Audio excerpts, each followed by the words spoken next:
Reed was just here for a story, but did Hazen have one? No map, no trace, just a question no one wants to answer. Do you remember the moment you were made?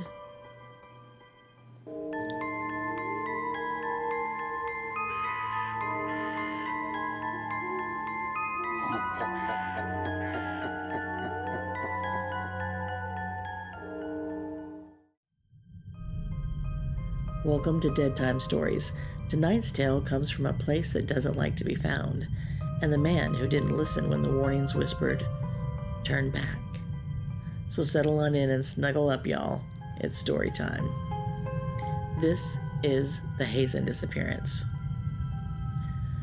Most towns have a welcome sign. Hazen didn't. No post office, no motels, not even a stoplight. Just a gravel road that looked like it ended in trees. Until you realized the trees led to houses, and the houses had people, and the people were watching. Reed Carr didn't come to Hazen looking for trouble. He came for a story. Something spooky, maybe with a few glowing lights and a tinfoil hat or two.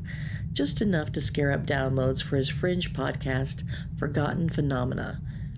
He'd covered the usual suspects, Roswell, Point Pleasant, the Phoenix Lights, even that ghost plane in Appalachia. But Hazen was different. It didn't even show up on most maps, and when it did, it was always misspelled or in the wrong spot. Forums whispered about it, threads vanished overnight. The kind of place urban legends go to rot. But still, there was something that made his spidey sense tingle. Every mention of Hazen always contained the same phrase. Do you remember the moment you were made? Reed figured with his luck it was just internet creepypasta, until the email came. No subject line, no known sender, just 4 words. Go to Hazen. Listen. So he did. It was too close to Hattiesburg to be a coincidence, probably just locals with a flair for melodrama. Maybe it was the town's way of drumming up tourism, but doing a piss-poor job at it. Reed thought horses, not zebras. He was expecting hillbilly horror, maybe some weird church stories, at worst an overly friendly doomsday prepper. Instead, he got silence. Cicadas filled the air, thick and unending, but the people barely blinked when he walked past. Some smiled too wide. Some avoided him completely. The ones that did speak, well, they didn't say much that made sense. The lights ain't a metaphor, one old woman whispered from her porch. Their memories trying to come home. He set up camp in a trailer rental. Mothballs, lemon-scented dust, a ceiling fan that ticked like it was counting down. No cell signal, no radio, even his watch kept losing time. The next morning he met Marilyn Jensen. Worked at the only gas station with an open sign, though the pumps hadn't worked in years. She had a voice like gravel and hands that trembled when she lit her cigarette. "You here to see the lights?" she asked, like it was normal. "I'm here to ask some questions." "That's the problem with outsiders," she muttered. "You think we still got answers." She rolled up her sleeve and showed him a faint scar on her shoulder. Thin, pale, surgical. "Been there since I was 7. No one remembers how I got it, not even me. I just woke up with it one day." "You ever talk to a doctor about it?" "You think Hazen has a doctor?" He laughed. She didn't. "I remember standing at my bedroom window once. I looked out and saw myself standing outside, staring back at me." "Did you wave?" "I did," she whispered. She didn't. He happened upon a couple of old-timers sitting on overturned boxes on the way back. As soon as they saw him, they looked down at their laps. Reed tried to drum up a bit of conversation naturally, but nothing he said seemed to be getting through. Then one of the men looked up with a bit of fear in his eyes and muttered under his breath, "Do you remember the moment you were made?" What was that?" Another mutter, "Do you remember the moment? The moment you were made?" Reed chalked it up to the locals messing with them. They must all know the shtick by now and just how to play it so creepy. Over the next 2 days, Reed knocked on doors like he was a missionary trying to spread the good news. But most people wouldn't talk. The ones who did shared stories that sounded like bad sci-fi fan fiction. A man in a wheelchair who described a room with silver walls and no doors. A teenager who said her brother went missing for a day and came back wrong. Same face, but he hated peanut butter now, said it made his teeth itch. A retired nurse who kept a box of baby teeth in her closet, though she had never had children. One man grabbed Reed's wrist and shoved his hand toward a bump underneath the skin of his forearm.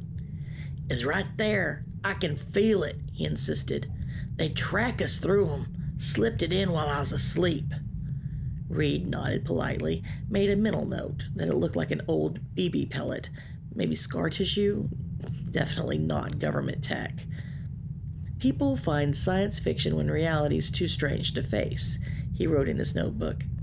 "Aliens are easier to swallow than the idea that no one cares what happens to you out here in the sticks." Still, they all mention the same thing: the lights. Blue, silent, always watching, never moving, like stars that forgot how to blink. On the third night, Reed couldn't sleep. He kept hearing that clicking sound, but it wasn't outside, it was in the walls, like cicadas, but colder, measured, mechanical. He grabbed his mic, his notebook, and his flashlight. Something about Hazen was wrong, but he hadn't figured out quite yet what it was. That's when he found the old pharmacy. It was tucked down a dirt path overgrown with vines next to a crumbling billboard that said, "Stay honest, stay home." The windows were boarded up. The inside, though, clean, organized, like someone had just left it yesterday. Shelves of iodine tablets, expired sedatives, a freezer still humming in the back, filled with unmarked vials, and a logo Reed didn't recognize. A triangle in a circle stamped with the number 7. On the wall behind the counter, someone had scrawled in fading ink, "The body rejects the memory." In the back office, a rusted filing cabinet held rows of hand-labeled folders. Subject 14, return compliant. Subject 29, memory loop failure, isolated. Subject 31, terminated following vocal resistance. And a typed report with redacted lines and one phrase circled in pen. Project Vela Uniform, Salmon Site Fallout Monitoring. Behavior mutability across generations confirmed. Narrative preference extraterrestrial. The public will believe aliens. They won't believe it's us. That's why it works. He made his way back to the trailer, scribbling furiously in his notebook. They came for him that night. 2 men, black suits, blank faces. "Mr. Carr," one said calmly, "we'd like a word." They didn't drag him. They didn't raise their voices. They just walked with him back to the pharmacy, into a room he would have sworn hadn't existed before. One that had silver walls and no doors. "Do you know why Hazen doesn't have a Walmart, Mr. Carr?" one asked. "Why it doesn't even have a zip code?" He gestured around him. "You're standing in it. This town isn't a place. It's a test site." Then they told him everything. How the nuclear test at the Tatum Salt Dome in 1964 had leaked more than just radiation. How the children born within the fallout zone began to show cognitive anomalies, compliance under pressure, fractured memory retention, accelerated emotional mimicry. How the government isolated Hazen as a containment zone. How they had tried neural implants, behavioral rewrites, and eventually false narratives. Aliens are convenient. Aliens are safe. They make you feel special, not scared. Reed stared at them. "You're experimenting on people. We're documenting what's already changed. I'm going to tell the world." They smiled dismissively at him. "You won't." He woke up in the small trailer, upset about not getting a good story in Hazen and for all his time wasted. But it was just a bunch of rednecks drinking too much and getting excited over fireflies. He packed up, drove the 6 hours back home, and Hazen vanished behind him like fog. But things felt wrong. His voice sounded different on tape. His reflection reacted a step late, and his own podcast episodes, ones he knew he'd recorded, felt like someone else was speaking through his mouth. That's when he found his pen recorder, tiny, hidden, tucked in his notebook spine. He had forgotten all about it. He listened to the recording. He heard his voice and others he didn't recognize. He heard a woman's voice. Her name was Marilyn. Then an old man with a chip. Then his own voice laughing at them, mocking them. Then the sound of men he didn't know. A discussion. A choice. Does this mean? He let the thought trail off as his memories of Hazen began to flood his mind.